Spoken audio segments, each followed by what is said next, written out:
আবারও আন্তর্জাতিক মঞ্চে স্বীকৃতি পেল বাংলার কাজ। ইউনাইটেড নেশনসের FAO বাংলার মাটির সৃষ্টি প্রকল্পকে দিয়েছে আন্তর্জাতিক প্রশংসাপত্র।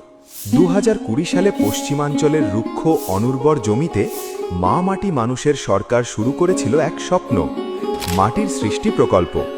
মাটির সৃষ্টি প্রকল্পে এক ফসলি জমি হয়েছে উর্বর, বহু ফসলি, বছরভর চাষযোগ্য। পুকুর খনন, নতুন সেচ ব্যবস্থা, জমি ও পঞ্চায়েত ব্যবস্থার সমন্বয়ে আজ অনুর্বর জমিতেও হচ্ছে শাকসবজি, ফলের চাষ। লক্ষ লক্ষ মানুষের কর্মসংস্থান হয়েছে, গ্রামীণ পরিবারের আয় বেড়েছে বহুগুণ।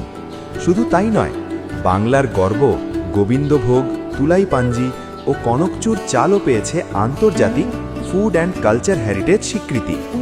এই সম্মান শুধু সরকারের নয়, এই গৌরব গ্রাম বাংলার মাটি আর আমাদের কৃষক ভাই বোনদের।